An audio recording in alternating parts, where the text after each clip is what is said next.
Bismillah, jazakallah khair. Mohon fokus baik-baik karena waktunya tinggal 21 menit lagi.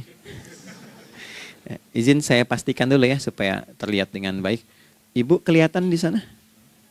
Bagus. Saya kira tuh hanya di Sumbawa Barat. Ternyata di Pertagas pun perempuan-perempuannya imannya luar biasa. Maksudnya belum saya tulis sudah kelihatan. Imannya luar biasa. Oke, kita mulai dari yang pertama ya. 5 waktu sholat. Kita mulai dari 1 dulu. Subuh, teman-teman saya turunkan dulu ya. Izinkan saya tulis pakai bahasa Arab dulu supaya gampang. 1, dia punya 2 nama. Yang ke Arab ya. Kalau yang gini angka Hindi. Anda yang di admin di komputer pasti tahu. Ada Fajr. Kata subuh ditemukan di Al-Quran surah ke-81 At-Takwir ayat 18. Kalau keliru tolong diingatkan. Was-subhi idza tanaffas. Quran surah 81 ayat 18. Ya. Nggak usah di ilmu utak-atik ya. Oh ini kenapa 81 kalau dibalik 18? Ya, itu cocok logi. Ya, abaikan aja itu. Ya. Fajar agak banyak di Quran terkait dengan nama sholatnya ada di Quran surah ke-17 di ayat 78. Aqimis salata liduluki syamsi ila ghasaqil laili wa Qur'anal fajr. Inna Qur'anal fajri kana masyhuda. Yuk kita mulai ke maknanya dulu. Ingat rumusnya ya. Rumusnya ini selalu begini rumusnya. Aqidah selalu punya korelasi dengan ibadah. Ibadah selalu punya korelasi dengan muamalah, interaksi harian kita. Muamalah hiasannya adalah akhlak. Barulah kemudian di sini muncul inovasi dalam kehidupan, hal yang baru. Hidup ya, yang mengacu pada 2 kebahagiaan yaitu dunia dan akhirat.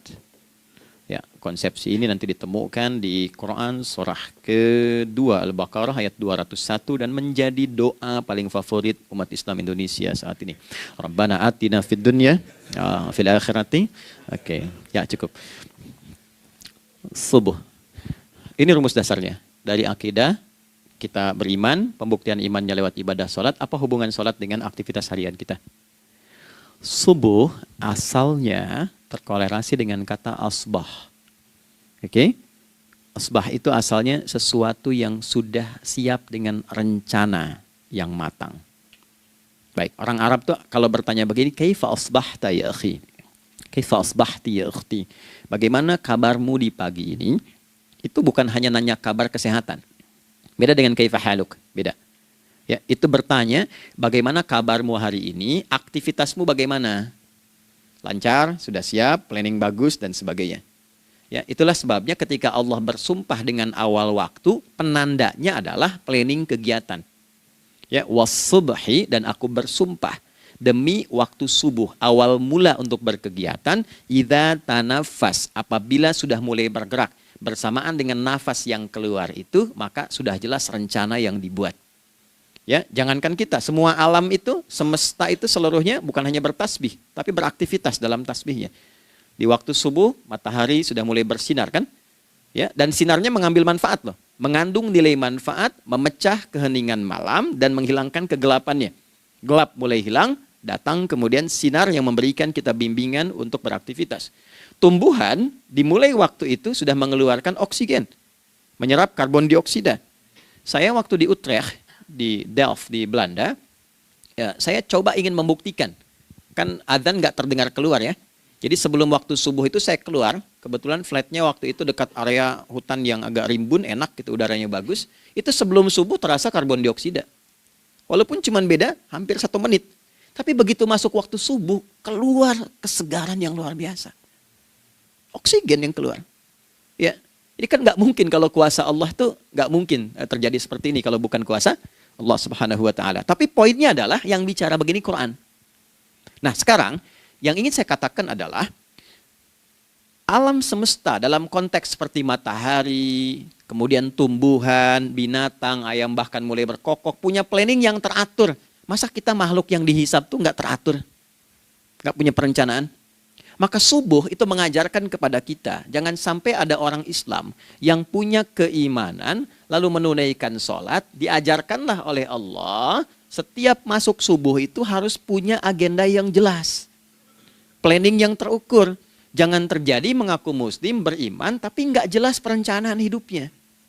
Jam 7 mau di mana? Jam 8 kerjakan apa? Anda dari sini ketemu 7 ke 4, atau setengah 8 ke setengah 5, 8 jam kerja. Oke? Berangkat jam berapa? Petakan di jalan macetnya di sebelah mana? Ukur sampai kantor tiba jam berapa? Apa yang mau dikerjakan di kantor? Itulah Islam, itulah subuh. Sehingga tidak ada satupun orang Islam di era Nabi mengajarkan beraktivitas kecuali terukur dan teratur. Bahkan Nabi memulai itu evaluasinya di malam hari. Sehingga turun di antara surah Al-Insyirah itu ada ayat yang tegas mengatakan di ujungnya, فَإِذَا فَرَغْتَ فَانْصَبْ. Evaluasi yang telah berlalu di malam hari, evaluasinya menyeluruh sampai ke zikirnya. Dicatat nih, ya aku hari ini secara spiritual itu, mohon maaf, sholat jamaahnya berapa waktu tuh? Dari 5. Oke? Misalnya dari 5 itu cuma 4, berarti koreksi ada yang kurang. 1. Ya. Yang kedua, secara intelektual sudah berapa bacaan yang dibaca saat ini? Ilmu yang ditingkatkan, mensyukuri anugerah akal dan sebagainya. Bekerja sempurna enggak? Turunkan ibadahnya bagaimana? Ketika ada yang kurang, istighfari. Ya, sebagai seorang ayah, ada enggak sesuatu yang salah yang dilakukan belum sempurna? Sebagai seorang ibu, anak dan sebagainya, istighfar. Itulah sebabnya sebelum tidur Nabi ajarkan istighfar. Yang kita tahu 70 kali kan, 100 kali. Yang saya tanya, 1 ke 70 itu istighfar apa saja? Apakah hanya bilangan di lisan? Atau dari lisan diingatkan oleh pikiran, ditembuskan ke hati? Istighfar sebagai seorang ayah yang kurang maksimal melihat anak dengan baik. Anda boleh punya jabatan di kantor, boleh direktur, boleh manajer, boleh macam-macam. Tapi ketika Anda pulang, Anda seorang ayah. Saya di Timur Tengah disebut syekh, di sini dipanggil kiai, dipanggil ustadz. Pulang ke rumah, anak saya nggak kenal itu semua. Anak saya nggak peduli itu semua. Belum pernah seumur-umur saya mengajar, lalu saya pulang, anak saya menunggu depan pintu dan memanggil, kiai. Tidak ada. Dia ingin ayahnya. Ya, kenapa nggak kita hadirkan istighfar pertama kita itu karena kita kurang perhatian. Kurang perhatian kepada anak misalnya. Saya kalau pulang tengah malam dan semua tertidur, saya lihat satu-satu. Perbaiki cara tidurnya, doa, lihat satu-satu, minta ampun sama Allah. Dan ya kadang sebelum mengalirkan air mata kita nggak bisa tidur karena nggak tahu nanti ketemu lagi nggak di akhirat tuh. Ya, itu poin yang paling penting. Nah, jadi istighfar pertama tuh untuk diri kita ketaatan pada Allah, untuk diri kita sebagai anak pada orang tua, sebagai suami punya tanggung jawab istri atau sebaliknya, demikian seterusnya. Nah itu kalau sudah kita bisa lakukan, dievaluasi, direncanakan besoknya. Fa'idha faraghta fansab, direncanakan lagi yang berikutnya, besok mau ngapain, tulis malam. Kalau kita biasakan begitu, tidurnya enak. Karena nggak ada beban, damai hidupnya. Dengan teman damai kalau ada perselisihan sebelum tidur. Ya, jadi nggak ada orang mengigau itu masalah-masalah kehidupan dunia yang belum tuntas. Ini dunia saat, terjaga bermasalah, saat tidur pun masih bermasalah. Gara-gara kamu nih, kapan istirahatnya? Ya. Nah, ketika kita bangun dari subuh itu, maka rencana yang sudah kita siapkan itu, teman-teman sekalian, dibawa menghadap Allah supaya minta kemudahan, minta kelancaran, minta pendampingan, minta bimbingan. Itulah sebabnya kita dipanggil sholat di awal waktu, supaya rencana yang sudah kita siapkan itu minta taufiknya, persetujuan dan perlindungan dari Allah. Inilah yang menjadikan rahasia umumnya para sahabat memulai berkegiatan sejak dari masjid. Teman-teman boleh riset deh, hadis-hadis tentang sholatnya sahabat dan kaitannya dengan syuruk dan pekerjaan. Rata-rata memulai dari masjid. Mereka tungguin, evaluasi, begitu siap, syuruk, minta sama Allah, berangkat. Saya mau kasih satu rahasia ya. Boleh jadi ijazah, tapi ini diantara kita aja ya. Anda boleh lakukan, berangkat ke masjid itu dengan baik. Terus minta misalnya, ya Allah, Kau perintahkan aku untuk berikhtiar, sekarang aku lakukan. Kau perintahkan aku untuk merencanakan, sekarang aku ikhtiarkan. Mohon lindungi, mudahkan, dan berikan bimbingan terbaik untuk mendapatkan hal yang wajar, halal, baik, dan kau ridhoi. Anda berangkat. Pulang, sebelum nyampe rumah, mampir dulu ke masjid. Masjid terdekat dari rumah aja. Sholat 2 rakaat, situ. Ya, sholatnya bisa sholat wudhu, tahiyatul masjid, dan sebagainya. Setelah itu pulang. Doa dulu habis sholat. Ya Allah, aku telah berikhtiar seperti apa yang telah Engkau perintahkan. Sekarang aku memohon rizki darimu seperti apa yang telah Engkau janjikan. Kalau dengan semua ikhtiar ini belum cukup menurunkan rizki darimu, maka mohon tunjukkan padaku saat ini dengan cara apa lagi aku mesti berikhtiar. Oke? Silahkan Anda pulang dengan suasana itu ke rumah. Dan lihat apa yang terjadi. Rasakan bedanya, bedakan rasanya, dan pasti terasa bedanya. Gak ada kesan yang lain pada jiwa. Jadi yang dibawa ke rumah itu bukan aura kantor. Bukan aura jalan yang macet. Tapi ada ketenangan, kenyamanan, dan kenikmatan. Kalau teman-teman mau pakai sunnah sahabat ini dalam dunia pekerjaan, dan Anda lakukan coba sehari ini saja, rasanya pasti beda. Ya, ini bagian pertama. Nah, ketika kita ingin datang menghadap Allah, dan mulai membawa rencana kita, kan perlu isyaratnya kan, kapan dimulai? Gak bisa tiba-tiba saya bangun jam 3 langsung sholat subuh, kan tidak begitu. Ya kan? Mesti ada satu sinyal dulu, yang dari sinyal itu ada feedback pada diri kita untuk merespon, gitu kan? Nah, pancaran respon atas sesuatu yang memancar akibat satu hal yang terjadi, kalau di gaya itu kan kalau ada gaya gerak, gaya dorong kan? Ya, kalau nggak salah F1 sama dengan F2 kan? Nah, gaya gerak sama dengan gaya dorong. Geraknya dikit, bunyinya kecil kan? Kencang bunyinya. Kencang. Terus ada F berbanding lurus dengan P, hukum Pascalnya. Gaya berbanding lurus dengan tekanan, kan? Semakin banyak gaya semakin tertekan. Nah, respon yang muncul ketika ada satu misalnya gaya, tapi responnya sifatnya materi sifatnya. Ya, misal kalau Anda mau mengebor air, kan? Kemudian keluar terpancar tuh dari bawah itu keluar misalnya air. Nah, itu namanya infajar. Infajar. Dalilnya Quran surah kedua ayat 60. Wa idzistasqa Musa liqaumihi faqulna idrib bi'asakal hajar fanfajarat min huthnata asyrata aina. Nabi Musa kata Allah itu kaummu 12 suku minta mata air.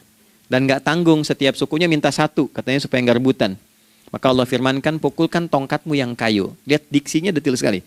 Pukulkan tongkatmu yang kayu ke batu itu, maka batu itu akan terbelah dan mengeluarkan pancaran 12 mata air. Ya, tongkat kayu dipukulkan ke batu, batunya yang hancur. Karena Musa seorang nabi, gitu kan? Anda punya tongkat emas, pukulkan ke batu, maka keluar 12 air mata. Gitu kan? Nah ini, infajar. Kalau respon yang keluar itu respon buruk. Misal dalam nafsu, kan suka ada trigger ya yang memancing respon terus nafsu keluar kan? Ya, apa saja itu? Lihat gambar yang nggak bagus, nafsu keluar, itu kan? Lihat sendal bagus, nafsu keluar, macam-macam ya. Nah itu fujur namanya. Fujur. Hurufnya masih sama, cuma bentuknya berbeda. Fa, jimnya masih ada waw, ada ra-nya. Fujur. Quran surah 91 di ayat 7 sampai 10. Wa nafsi wa ma sawwaha fa alhamaha fujuraha wa taqwaha. Fujur tembus ke nafas, nafas memerintahkan yang buruk disebut su. Nafas ketemu su jadi nafsu. Makanya nama lain fujur itu nafsu. Dalilnya Quran surah 12 ayat 53. Wa ma ubarni'u nafsi innan nafsa la'ammaratun bisu. Ya, la'ammaratun bisu'i illa ma rahima rabbi. Oke, nafas ketemu su. Teruskan. Tapi kalau pancarannya pada sifat yang baik. Oke? Membelah sesuatu yang gelap menjadi baik, terbuka, memancarkan respon panggilan yang baik, maka berubah katanya menjadi fajar. Oke? Matahari diperintahkan oleh Allah, diperintahkan membelah kegelapan malam. Keluarlah sinar pertamanya, disebutlah fajar. Kenapa? Karena ada respon kebaikan keluar darinya. Baik, perhatikan baik-baik. Quran surah kedua, ayat 187.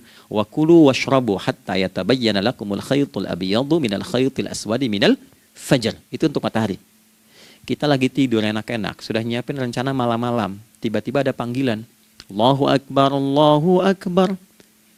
Itulah tandanya hati kita mengkonfirmasi iman kita dalam diri kita. Cepat, sudah adzan. Pernah begitu? Nah, konfirmasi itulah dalam bahasa lain yang disebut dengan fajar namanya. Datang. Jadi waktunya matahari membelah disebut dengan fajar, konfirmasinya pun disebut dengan apa? Fajar. Ya, jadi bersamaan waktunya dengan dua hal itu. Datanglah panggilan. Itu yang dimaksud Quran, hubungan iman dengan konfirmasinya sampai ke sholatnya ada di Quran surah 8 ayat 2. Innamal mu'minuna, iman. Alladzina idza dzukirallahu adzan. Wajilat qulubuhum, iman. Jadi begitu ciri iman itu ada dalam jiwa, dipanggil lewat adzan, kan? Allahu Akbar, langsung merespon, ya Allah sudah adzan. Walaupun setelah adzan ada lagi getaran, baru adzan, belum qomat gitu kan. Nah, misal ya. Nah, tapi inilah Fajar.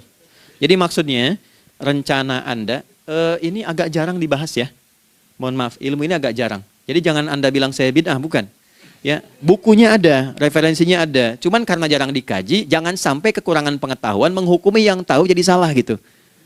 Ini poinnya. Jadi saya kalau bahas satu masalah, itu bukunya saya kumpulkan. Tafsir awal sampai akhir yang ada apa, buku-buku tentang sholat apa, baru kita keluarkan. Jadi bagian topik-topik tertentu yang dibahas. Problemnya ketika membahas tentang ibadah cuma dua. Satu tentang bacaan, doanya apa. Yang kedua tentang gerakan, bagaimana mengerjakannya. Yang ketiga jarang dibahas, hikmahnya apa. Padahal rumus dalam ibadah itu dalam fikih tiga-tiga mesti dipakai. Ini Quran surah kedua ayat berapa? Ayat 129. Rabbana wab'ats fihim rasulan minhum yatlu 'alaihim ayatika, ini wa yu'allimuhumul kitaba, ini wal hikmah, ini. Barulah kita mendapatkan sesuatu yang baru. Ya, ini wa yuzakkikum, dan di 151 Al-Baqarah wa yu'allimukum ma lam takunu ta'lamun. Jadi ini bukan ilmu yang baru, bukan, belum tahu saja. Jadi selama ini yang kita kerjakan jangan sampai terbatas pada ritualnya saja untuk mencukupkan ini. Hubungan ritual dengan ini apa gitu. Ya, jadi subuh ini mengkonfirmasi bahwa ada satu keteraturan dalam kegiatan kita. Ya, alhamdulillah. 2, siang. Oke, setelah subuh, fajar, salat apa? Zuhur. Oke, saya tanya pada Anda, zuhur itu artinya apa? Sudah, cukup katakan Allahu a'lam. Waktunya terbatas ya. Sahabat ditanya nggak tahu Allahu a'lam. Anda sahabat bukan, tabi'in bukan. Zuhur. Waktu tinggal 4 menit lagi. Oke, teman-teman, kalau kita jeli, ini kan sholat dikerjakan di siang hari kan? Siang itu bahasa Arabnya nahar. Naharun itu siang. Tapi kenapa sholatnya zuhur? Kok nggak sholat nahar gitu? Ya, lohor, ya, ini paksain tuh. Zuhur, lohor. Ya. Terus sore, biar nyambung cepat. Sore, bahasa Arabnya kan masa. Masa al-khir, selamat sore. Kenapa kok sholatnya asar? Kok sholatnya namanya asar? Oke? Maghrib, isya. Isya kan malam kan? Kenapa nggak lail? Lail itu kan malam. Kalau ada yang istimewa di malamnya, itu lailah namanya.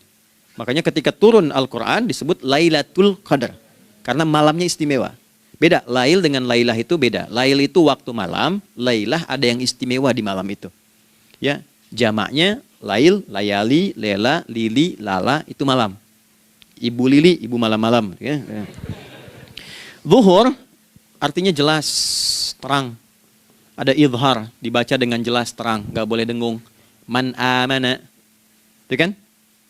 Ya, min husni, harus jelas. Ya, ada a, jelas.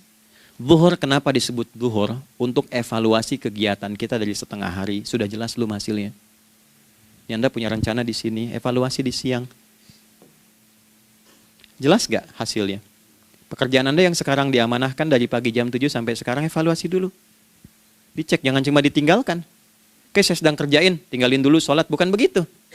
Ketika akan sholat, Anda cek dulu, dari ke siang itu tengah hari, bagaimana hasilnya? Ada yang perlu disempurnakan nggak? Ya, ketika ide-idenya mulai mentok, ada yang belum selesai, datang dulu sholat, tenang lagi. Saat tenang itulah dirumuskan kembali pelan-pelan. Kan lumayan dari jam 12 sampai jam 1. Diisi dengan baik, dilihat, itu baru dunia ini. Kan kita ngejar ini juga. Karena nanti ayat 200-nya, ada yang cuma ngejar ini. Wa minan nasi may yaqulu rabbana atina fid dunya. Bukan, kalau nggak hafal diam aja.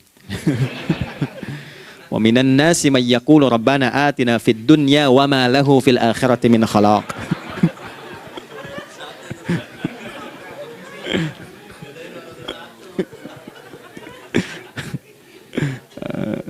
Paham kan?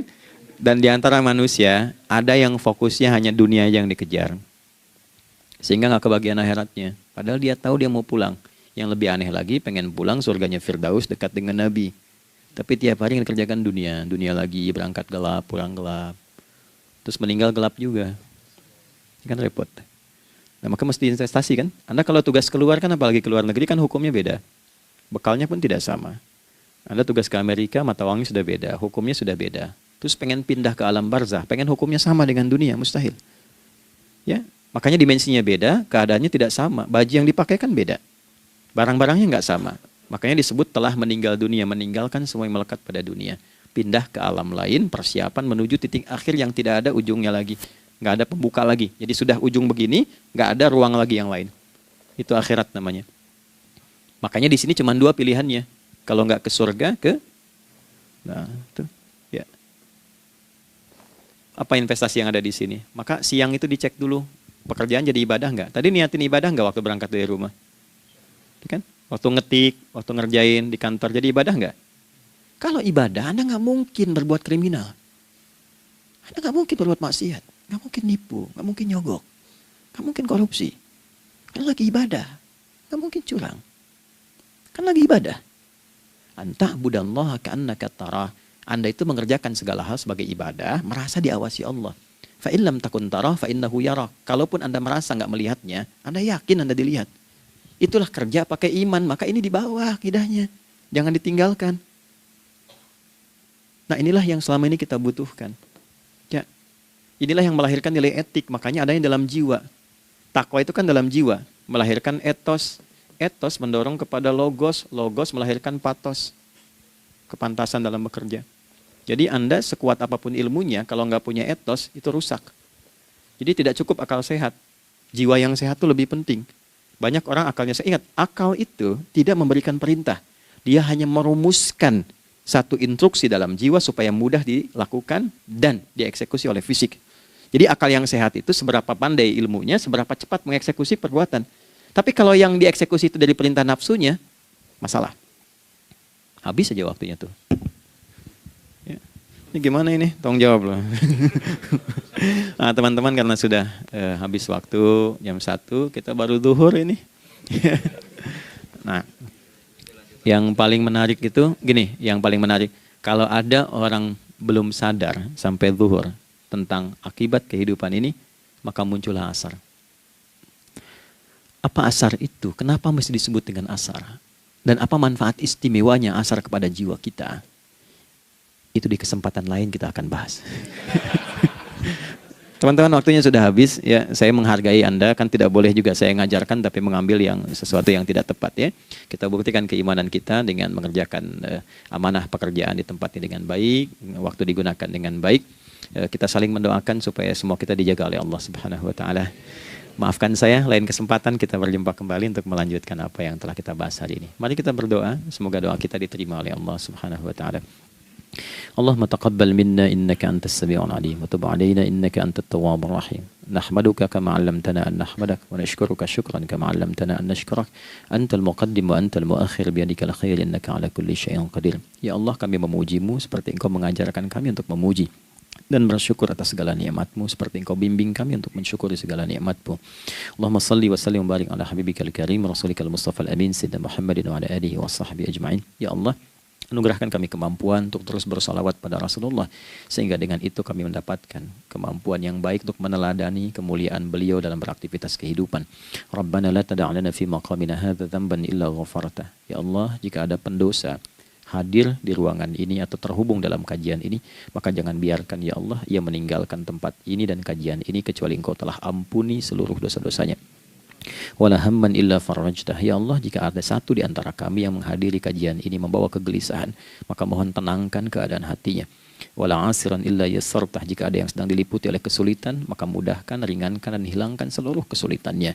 Wala maridan illa syafaitah. Dan bila ada di antara kami yang diuji dengan penyakit, maka mohon angkat dan sembuhkan penyakitnya. Rabbana atina fid dunya hasanah wa fil akhirati hasanah wa qina adzabannar. Wa sallallahu ala sayyidina Muhammad wa ala alihi wa sahbihi ajma'in. Wa akhiru da'wana subhanakallahumma rabbana wa bihamdika nashhadu an la ilaha illa anta nastaghfiruka wa natubu ilaik. Walhamdulillahi rabbil alamin. Nasrun minallah fatun qarib wa basyiril mu'minin. Terima kasih untuk semuanya. Mohon maaf kami langsung pamit. Assalamualaikum warahmatullahi wabarakatuh.